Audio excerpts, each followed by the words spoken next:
about the life here. And I'd like to introduce a friend of mine here. He is Captain, well, used to be Captain, Rupert Savage. How are you? I'm good. Nice to meet you. Yeah, you as well. And you are with Pinmar, and you are the Chief Commercial Officer? That's right. Yes, I've been in many different roles along the way, but that's my most current role now. So I look after the entire commercial side of the business and work hand in hand with Remy Milot, who's our CEO. So tell me a little bit about Pinmar. I mean, I know that they have now gone on the the London Stock Exchange in 2017, and I also know, way back in about 2006 when I was here, they weren't even known as Pinmar; it was Rolling Stock. So can you take me through that history and how that small company has managed to become so large today? Well, it's an interesting story. First off, there were actually both companies. There was Pinmar and Rolling Stock back in 2006. In fact, Pinmar was the ferocious competitor, you could say, of Rolling Stock. I moved ashore, having been a yacht captain for 16 years. I moved ashore to become general manager of Rolling Stock to support Mark Conyers and Bernadette Tiltman, who were the sort of the two main owners of that business at the time. And they were looking for sort of an exit strategy, or Bernadette was. I then took over as managing director, CEO. We then joined forces with Pinmar a few years later, which was an interesting merging of the two companies, and we formed the Global Yachting Group. With that, then we realised obviously we had duplication of management, so we then went through a management buyout with the support of a company called Lonsdale Capital in London. And then a couple of years later we floated on the London Stock Exchange on AIM, which, if I'm honest, was never the trajectory we thought we would go in.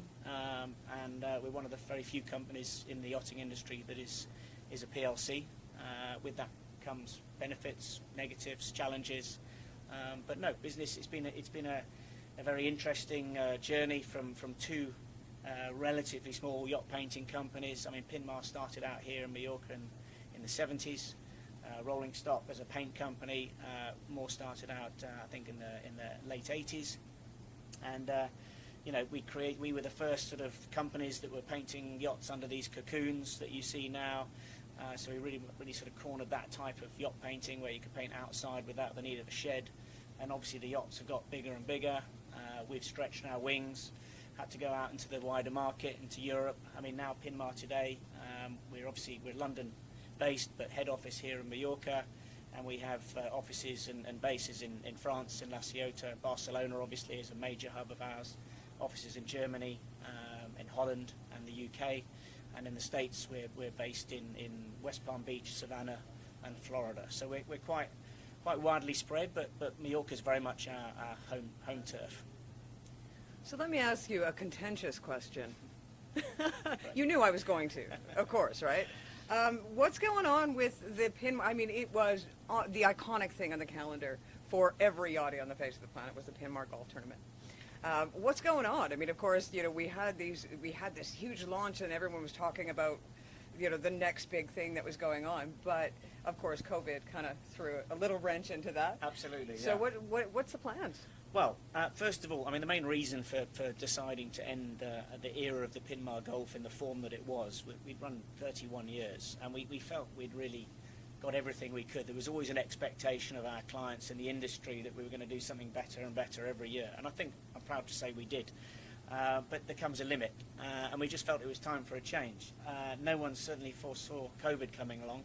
So last year in October we were planning to run the first edition of the Pinmar Festival, which was something that was going to run in parallel with a business seminar, followed by a VIP party, and then into a full kind of music festival. I say music festival, it was a culinary festival, music festival, various entertainment, which was going to happen on the Saturday throughout the day, focus more on the sort of the VIPs up until mid-afternoon, and then slowly opening its doors to the wider yachty public, I should say, into the evening.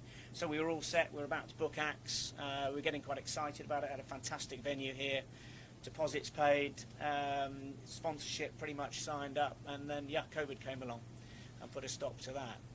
So what are we doing next? It's still very much our intention to carry on with that idea. We've decided already that this year's not the year for that. It's too soon. I don't think anyone's got the appetite to go bouncing around shoulder to shoulder. So I think the big focus is on October next year, and at the moment I can't give you a 100% commitment, but we'll definitely be running something. But the plan is to run with the Pinmar Festival as originally launched last year or the year before. Well, you heard it here, 2022, October or November? It'll be in October, always similar time of year, after the Val de Saint-Tropez. It just ties in nicely after Monaco. Everyone's ready for end of season bash. Well, and I think, wasn't there something said about you were going to have certain events in different locations, or is it all going to be in one location? Yeah, very much the idea, the concept of this, because we wanted to create a more international industry event with great respect to all of our competitors and local companies that we're surrounded with. We've got amazing, as you know, amazing skills and companies on this island. We are an international company and we wanted to make it more of an international event. So the idea is this is something we can relocate. We picked a venue, a lovely finca. There's nothing to say we couldn't find similar venues in other locations. So it is very much the intention that this is an event which could move into different locations. And then just finally on the golf. The golf in its original form is dead. But for us to run a golfing event in a different form is very much more focused at the more serious golfer is still something that we're looking into. We've got some possibly exciting plans with that, but that's still a work in progress. Yeah, because I do think that there are some of those hardcore golfers out there, also yachties, that are so mad that the Pinmar tournament is over. So that's good to hear, because those are the ones that are really serious about their golfing. Yeah, but I think we have, we've got to appeal to other kind of interests as well. Golfing is a niche that is very popular with a certain type of person. I should say, be careful what I say, but no, it's an activity. I enjoy a game of golf once a year. It's probably not my favourite game, but on this island and other locations, you've got all sorts of outdoor activities: hiking, cycling, karting or motorsports racing. So we want to try and mix it up with some other activities that we might bolt onto the festival. The only way that I ever got close to golfing was driving the golf cart, or the beer cart. I didn't do that very well either. Well, I mean, as we are at the Balearic Yacht Show, the virtual, we're live streaming.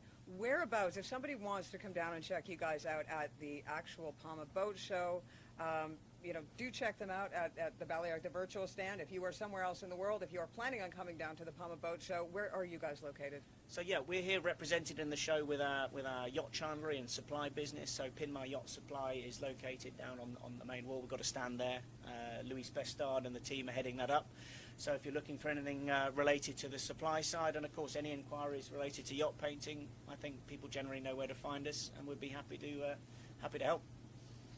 Wonderful. Well, thank you ever so much. And I have to say, they are doing such a great job down here today of making sure that all restrictions are in place. The one thing, I don't know if you noticed when you came in this morning, though, it takes you a little while to get through the gates. Yeah, maybe they weren't expecting so many people, so that's that's representative of the fact that people are ready to come out. They could probably do with a couple more people at the entrance. There was a bit of a queue. I nearly missed the interview, but no, I think it's great to see people out and about. Everyone's well distanced. It's perfect weather for it. Hopefully that'll stay, and I wish them every success. Wonderful. Well, once again, guys, thanks for tuning in. This has been Chief Commercial Officer Captain Rupert Savage. My name is Ria. I have been your host, and we'll be back shortly.